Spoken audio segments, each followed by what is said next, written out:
Hello, അസ്സലാമു അലൈക്കും.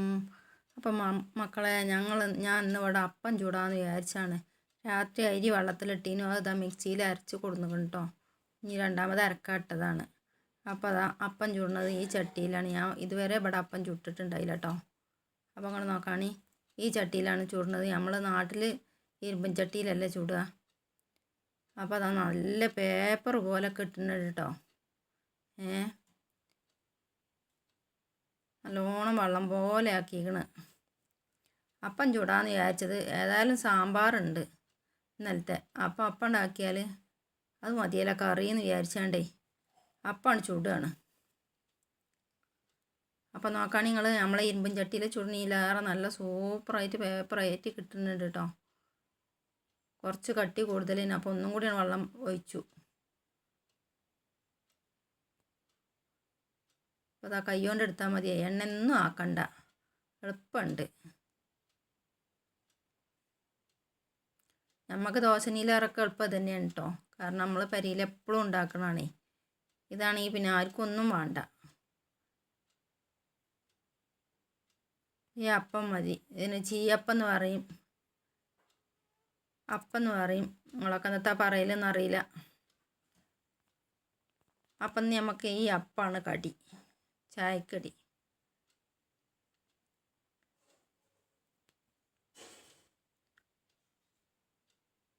കറി നമ്മളൊന്നും ഉണ്ടാക്കാൻ നിൽക്കണില്ല കേട്ടോ.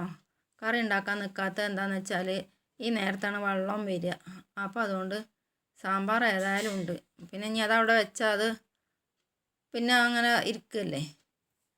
അപ്പം എന്നാൽ അത് മതിയല്ലോ കറിയെന്നും കരുതിങ്ങാണ്ടേ വേഗം അപ്പാണ് ചുട്ടക്കട്ടെ. വെള്ളം വരുന്ന ദിവസം തിരുമ്പാനും ഇതിനും ഉണ്ടാവും. ചിലപ്പോൾ 2 ദിവസം കൂടുമ്പോഴേ വെള്ളം വരുള്ളൂ, ചിലപ്പോൾ ദിവസം വരും. അങ്ങനെയൊക്കെ ഒരു ചേലാണ്. അപ്പോൾ കുറച്ച് ചോറുണ്ടായിരുന്നു. അപ്പോൾ അത് നമ്മളെന്താ കാട്ടണറിയോ, നാരങ്ങ പിഴിഞ്ഞ് നാരങ്ങൻ്റെ ജ്യൂസ് ഒഴിച്ചിങ്ങാണ്ട് അതുകൊണ്ട് താളിച്ചെടുത്തേക്കട്ടെ. നല്ല രസമാണ് കേട്ടോ. നമ്മൾ ചോറ് ബാക്കിയുണ്ടെങ്കിൽ നമ്മൾ നെത്താ വെള്ളത്തിലിട്ട് തിളപ്പിച്ച് ഊറ്റി തിന്നും. അങ്ങനെയല്ല, എന്താ നാരങ്ങട്ട് ഒഴിച്ച് പാർന്നങ്ങാണ്ടേ അതിക്കൊരു തുള്ളി മഞ്ഞൾപ്പൊടിയും കടുക് ഇറക്കുകയാണ് കേട്ടോ. ഉണക്കൽ മുളകും കടുവും പച്ചക്കടലപ്പരിപ്പും ഇട്ടുങ്ങാണ്ട് കരിയേപ്പിൻ്റെ ഇല ഇടണം. കരിയേപ്പിൻ്റെ ഇല എല്ലാം ഇപ്പം നമുക്ക് കൊണ്ടുവന്നത്. അപ്പോൾ അതാ ഈ കടലാണ്ട് ഒരു കളറാണ് മാറുമ്പോൾ അതിക്കാണ് കടുകും ഉണക്കൽ മുളകും ഒക്കെ ഇട്ടുങ്ങാണ്ടേ ഒരു തുള്ളി മഞ്ഞൾപ്പൊടി ഇടുക. പിന്നെ വേരുകടല ഇടും. വേരുകടല നമ്മളടുത്ത് കൊടുന്ന് വെച്ചില്ല, കഴിഞ്ഞിക്കണ്. അപ്പോൾ കഴിഞ്ഞത് ഓർമ്മ ഉണ്ടായില്ല. അതെ, അപ്പോൾ ഇതൊന്നും മൂത്ത് വരുമ്പോൾ അതിക്ക് ഇത്തരം മഞ്ഞൾപ്പൊടിയും ഇതും ഇട്ടുങ്ങാണ്ടേ ആവശ്യത്തിനുള്ള ഉപ്പ് ആ നാരങ്ങൻ്റെ ജ്യൂസിൽ തന്നെ ഇടണം കേട്ടോ. കരിവേപ്പിൻ്റെ ഇല കിട്ടി, അപ്പോൾ അത് ഒഴിക്കാൻ ഇട്ടു.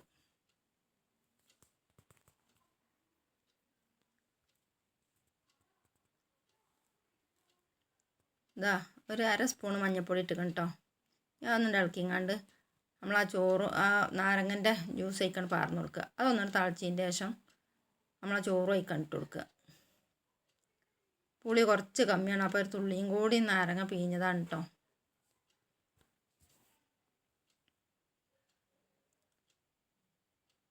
പുളി കുറച്ചും കൂടി വേണം, അപ്പോൾ ഒരു തുള്ളിയും കൂടി ആണ് പിഴിഞ്ഞ് ഒഴിച്ചട്ടെ. ഓ,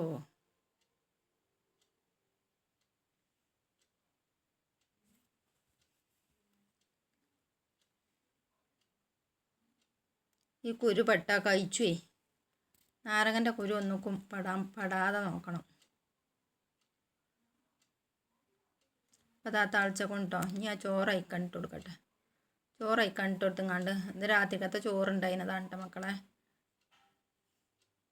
അപ്പോൾ അത് കട്ടല്ലാതെ നല്ലോണം കൊണ്ട് ഉടച്ചിങ്ങാണ്ട് ഇളക്കണം.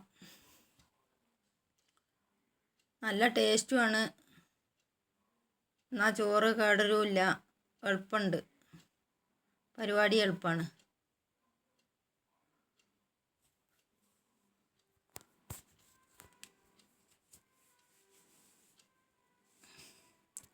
ഇതിപ്പോൾ ഇങ്ങനെ കാട്ടിച്ച് ഇപ്പം തിന്നണോലുണ്ടെങ്കിൽ തിന്നണോർക്ക് തിന്നും ചെയ്യാം, അല്ലാന്നുണ്ടെങ്കിലോ ഉച്ചയാകുമ്പോഴേക്കിന് കേടും വരില്ല, പിന്നെ അത് തിളപ്പിച്ച് ഊറ്റേണ്ട ആവശ്യമില്ല.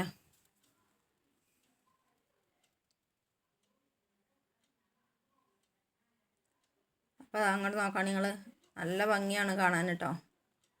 നിങ്ങളൊന്ന് ഉണ്ടാക്കി നോക്കോണ്ടി. നമ്മളെ പെരയിലൊന്നും അങ്ങനെയൊന്നും ഉണ്ടാക്കലില്ല. നമുക്കിപ്പോൾ ഇതൊക്കെ ഇവിടെ വന്നിട്ടുള്ള പരിപാടികളാണ് കേട്ടോ. ഇതേമാതിരി പല പരിപാടികളും ഉണ്ട്, പക്ഷേ നമ്മളെ ഫോൺ നമ്മളൊന്നിനും അനുവദിച്ചിട്ടില്ല മക്കളെ.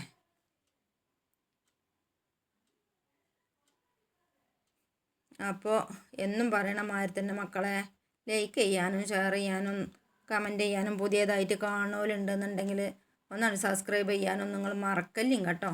നിങ്ങൾ ആ ലൈക്കും വന്നിട്ട് തൊട്ടുള്ളൂണ്ടി.